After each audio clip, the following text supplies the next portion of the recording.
But first, to the breaking news out of the Middle East. Israel's military striking Qatar yesterday, targeting senior Hamas leadership in Doha, where ceasefire talks were underway over a U.S. proposal to end the war in Gaza. Hamas claiming its top leaders survived, but 5 lower-level members were killed. A member of Qatar's internal security force was also killed. The Qatar condemning the strike as a flagrant violation of all international laws and norms. President Trump expressing his frustrations. Watch. Well, I'm not thrilled. I'm not thrilled about it. I don't have to do that. I'm not thrilled about the whole situation. It's not a good situation. But I will say this, we want the hostages back, but we are not thrilled about the way that went down today. White House Press Secretary Caroline Leavitt says the U.S. was notified by Israel before the strikes. The Trump administration was notified by the United States military that Israel was attacking Hamas, and the president spoke to the prime minister after the attack, as well as, again, the emir and the prime minister of Qatar. And I know Secretary Rubio and Special Envoy Witkoff were present for that call with the Qataris as well.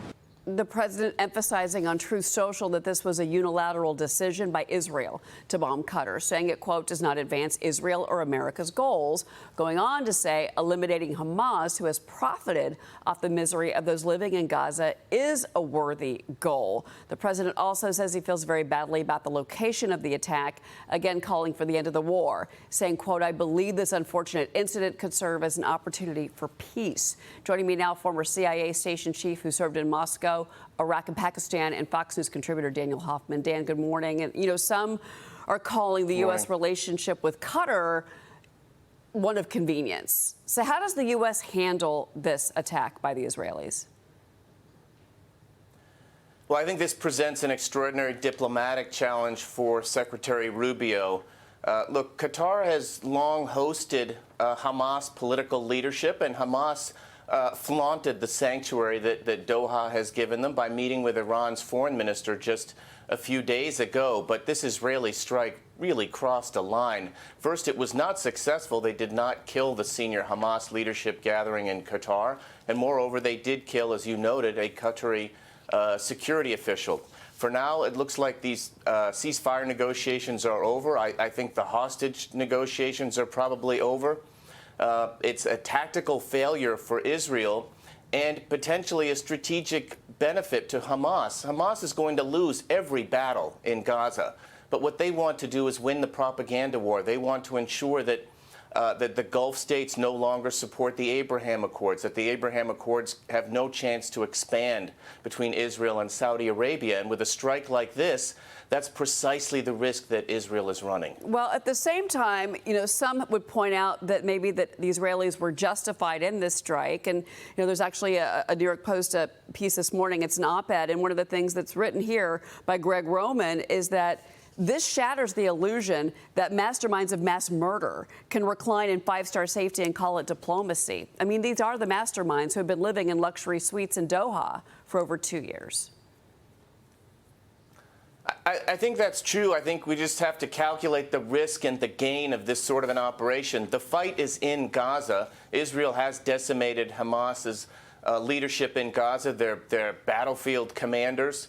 But that fight's not over, and that's where ultimately I think this war is going to turn. And so Israel's decision to launch this strike at this time may complicate Israel's efforts in Gaza. We've got already Israel suffering some diplomatic isolation with France and Germany and Australia, planning to recognize a Palestinian state at the next UN General Assembly meeting. That's something Israel, I think, can ill afford. All right.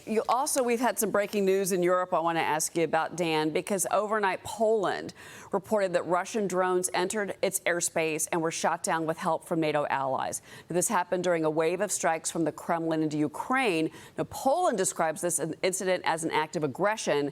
Some European leaders believe the Kremlin intentionally entered Polish airspace to escalate the war. Polish Prime Minister Donald Tusk wrote this on X. Those drones that posed a direct threat were shot down. I am in constant communication with the Secretary General of NATO and our allies. Russia fired more than 400 more strikes at Ukraine overnight. 386 were jammed or intercepted, according to Ukraine's Air Force, Dan. But give me your reaction to what you saw. I mean, was this unintentional or intentional by the Russians to enter Polish airspace? And what kind of message does this send? So that you're asking the key question. Look, Russia has been launching massive waves of missile and drone attacks against Ukraine. They have increased the intensity of their strikes on innocent Ukrainian civilians and Ukraine's infrastructure. The question for U.S. military and for our NATO partners, especially Poland, is, was this deliberate by Russia? Did they deliberately send their drones in through Polish airspace to probe the reaction from Poland, or was this an error of command and control? That, I think, is the key intelligence question, and policy will hinge on the answer. Well, it's just not just this, but also the jamming of the aircraft that Ursula von der Leyen was on. So this is a very tense time with Russia. Dan Hoffman, thank you so much for getting up early. Really appreciate it on the breaking news. Thanks. Good to see you.